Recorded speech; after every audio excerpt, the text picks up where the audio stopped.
California is attempting a tax experiment that charges people for money they don't actually have, and the creators of Google just voted with their feet. It's a bold move, to put it lightly. And when you look at the actual math, it feels less like a tax policy and more like a high-stakes gamble with the state's entire future. Welcome back to the Deep Dive. Today is Thursday, January 22, 2026, and we are unpacking a story that is, well, it's shaking the absolute foundations of Silicon Valley. We're talking about the Billionaire Tax Act, a ballot initiative that has sent the ultra-wealthy into, I guess, absolute panic mode. Panic is exactly the right word. I mean, we have to start with the breaking news. Larry Page and Sergey Brin, the co-founders of Google, basically the architects of the modern internet, have just quietly moved dozens of their business entities and personal assets completely out of California. And they're heading to places like Nevada and Delaware. Right. And this wasn't some casual decision, to retire to the desert. No, this sounds like a scramble. It was a fire drill. This all happened in late December 2025. They were literally racing against the clock. The proposed tax, if it passes this November, applies retroactively. Retroactively, so it reaches back in time. Yes. It means if you were a resident on January 1, 2026, which was just a few weeks ago, you are on the hook for the entire year's tax. So the escape hatch, it's already closed. It's closed. If you're a billionaire in California right now listening to this, it's effectively too late to leave to avoid this specific tax bill. Page and Brin got out just days before that door slammed shut. So today, our mission is to unpack why they ran, because this isn't just a standard tax hike. We're going to dig into a legal trap buried deep in the fine print of this bill, specifically Section 5303 that seems to turn a headline 5% tax into something that looks a lot more like a 50% confiscation of wealth. And that forces us to ask the really hard economic question. Is this policy going to save California's budget, or is it going to bankrupt the state by driving away the very people who, pay for almost everything? Yeah, okay, let's get right into the math.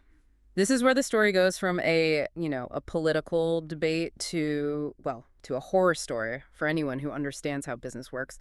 The headline everyone's reading is 5% tax on net worth over $1 billion. Right. And on the surface, that sounds like a lot, but for a billionaire, maybe it's manageable.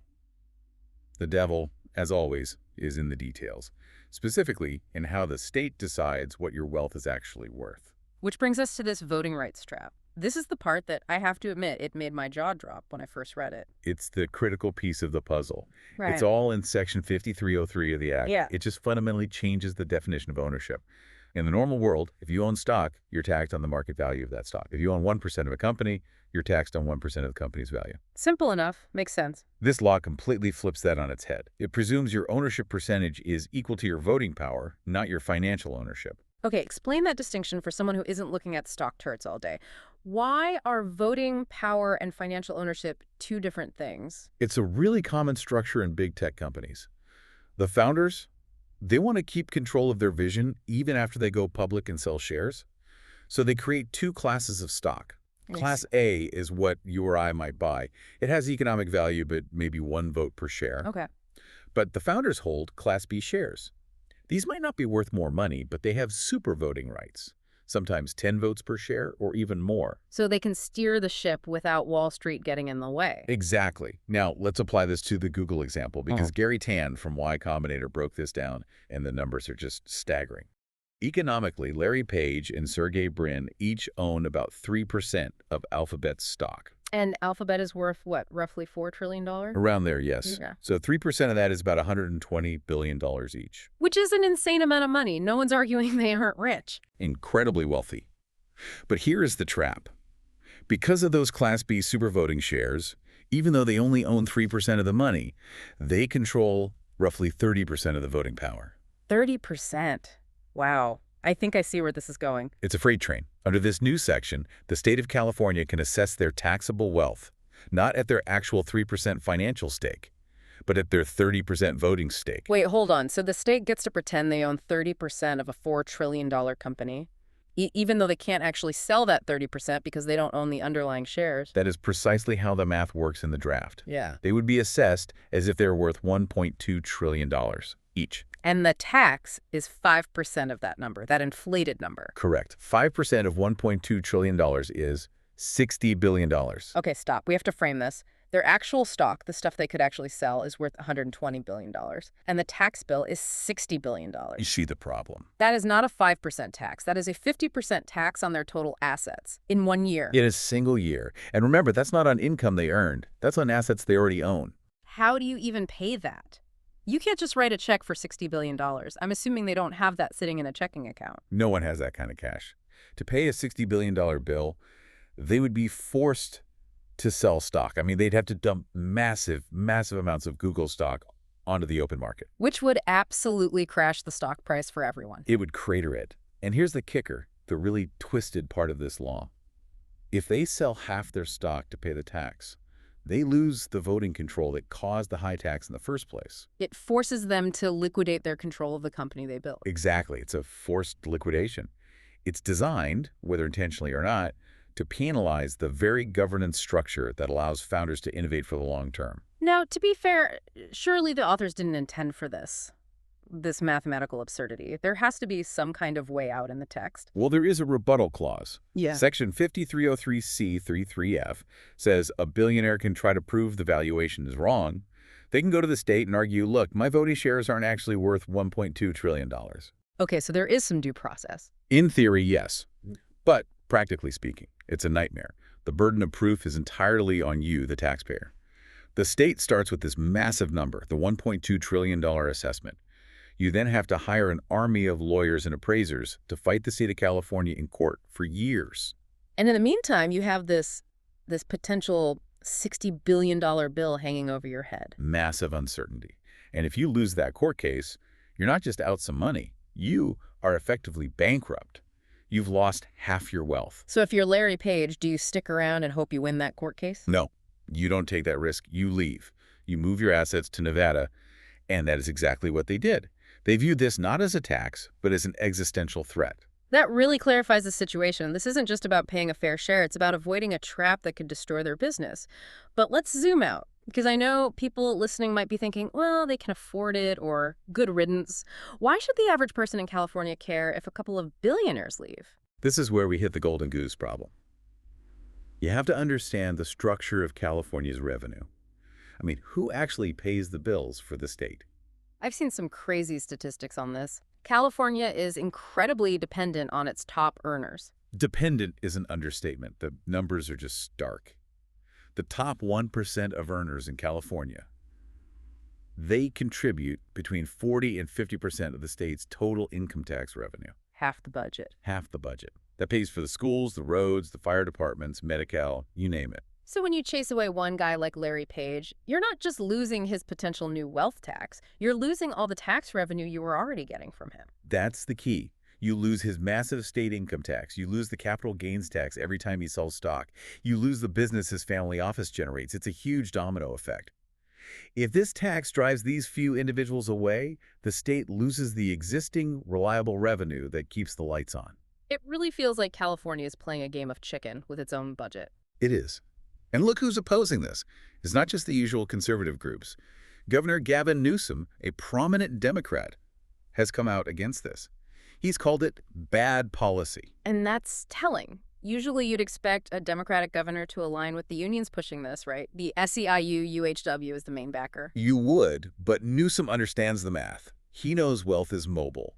He sees what some people are calling the Hotel California aspect of this law. Hotel California. You can check out anytime you like, but you can never leave. That's the fear. The law is incredibly aggressive. It tries to tax your worldwide wealth, not just money in California. And like we said, it's retroactive. Newsom fears this will just pour gasoline on the fire of the exodus we're already seeing to states like Florida and Texas. And we are seeing it. Peter Thiel moved to Miami. Others are setting up shop in Austin. It does feel like a stampede. It is. Now, there is one major exception everyone points to. Jensen Huang, the CEO of NVIDIA. Right, the guy in the leather jacket. He's staying. He is. He's on record saying he's perfectly fine with the tax. He says he chose to live in Silicon Valley for the talent, and he's willing to pay the price. So if the CEO of NVIDIA, one of the biggest companies in the world, is staying, doesn't that sort of undermine the everyone will leave argument? Not necessarily. What it proves is that one very specific type of CEO is willing to stay. You have to look at his business. NVIDIA is a hardware company. It has deep physical roots in the Valley labs, engineers, massive infrastructure. It's harder to just pick up and move. Much harder. A venture capitalist or a software founder can work from anywhere with an internet connection. For every one Jensen Huang, you're losing a Page, a Brin, a Thiel. You can't build a sustainable tax policy on the hope that everyone will be as generous or as physically tied down as Jensen Huang. He's becoming the exception, not the rule. So let's talk about the rationale. Why are the unions pushing this so hard? What's their argument? Well, the stated goal is to raise about $100 billion. They say this money is desperately needed to plug budget deficits in healthcare, specifically medical, and in education, because of federal funding cuts. $100 billion is a massive number, but I have to ask, is this a revenue problem or is this a spending problem? That is the core of the conservative counterargument from groups like Americans for Tax Reform. They point out that California's state budget has already ballooned to over $200 billion a year. $200 billion? And they're still running deficits. Yes, and programs like Medical are frequently cited by the state's own auditor as being high risk due to inefficiency and waste. The argument is, if you can't manage $200 billion effectively, why should voters trust you with another $100 billion? It's the classic leaky bucket analogy. Pouring more water in doesn't fix the hole at the bottom. Exactly. And there's another huge hurdle here that goes beyond economics: the Constitution. Can you even do this? Can a state tax wealth that hasn't been realized yet? It's legally very, very shaky. The U.S. Constitution generally forbids direct taxes, unless they're apportioned by population, which this clearly is not. And there was that recent Supreme Court case, right? Moore v. United States. There was. The ruling was narrow, but the court signaled something really important. They hinted that taxing holdings, or property, basically unrealized gains, is likely unconstitutional at the federal level. It's not a stretch to think a similar challenge could succeed against a state. You mentioned unrealized gains. Let's just stop on that for a second, because I think this is where a lot of people get confused. We're used to taxes on our paycheck. That's realized income. Right. You got the money, you pay the tax. Correct. It's cash in your hand. So explain unrealized gains. Like, I'm in 8th grade. Why is it so controversial to tax it? Okay, imagine you collect baseball cards. 10 years ago, you bought a rare card for $5. Today, a price guide says that card is now worth $1,000. Okay, great investment. I'm feeling pretty good. You're happy, but you haven't sold it. You still just have a piece of cardboard. You don't have $1,000 in your pocket. In fact, you have $5 less than you started with. Right. I'm paper rich, but cash poor. Exactly. An unrealized gains tax is the government knocking on your door and saying, hey, that card is worth $1,000 now. You owe us a $50 tax on it today.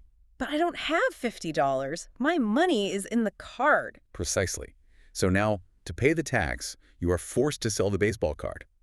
The tax itself forces the sale of the asset. And if everyone has to sell their rare baseball cards at the same time to pay their taxes? The value of all baseball cards crashes. Supply floods the market. That's the economic danger. If you force all these billionaires to sell massive amounts of stock to pay this tax, the whole market takes a hit. And that hurts everyone. It's not just the billionaire losing money. No, not at all. It's the teacher's pension fund that holds Google stock. It's your 401k. Everything is connected. You can't attack the top of the pyramid without shaking the entire base. So where does this leave us? We have Google's founders in Nevada, a tax that might be legal, a governor who hates it, and a powerful union pushing it onto the ballot. It leaves California in a very, very precarious position. If this passes in November, we're going to see the golden goose theory tested in real time. You will find out what happens when you tell the people who pay half your bills that they're no longer welcome unless they hand over their assets. It really does feel like the end of an era. Silicon Valley was built on this idea that you could come here, invent something amazing, and change the world. Now the message feels like, come here, invent something, and we'll take half of it before you even cash out. And that message is being heard loud and clear in Austin, Miami, and Las Vegas. The competition for that capital and that talent is fierce, and California seems to be actively pushing it away. It certainly does. So to wrap this up for everyone listening, this isn't just a story about rich people. This is about the economic engine of the biggest state in the country. And if that top 1% leaves, that tax burden doesn't disappear. It shifts. It shifts right down to the middle class. When that budget hole opens up, the state will still need revenue. They'll come for property taxes, for income taxes, for sales taxes, for everyone else to fill that gap. That's the reality. If they leave, you pay. That's the bottom line. We're going to leave you with one final thought to think about. We've talked about the math and the politics, but just consider this. If California succeeds in taxing money that people haven't even made yet, and the people who pay for 50% of the state decide to pack up and leave, who exactly is going to pick up the check next year? It's a question every single voter needs to answer before November. Thanks for listening to The Deep Dive. We'll be watching this one very closely. See you next time.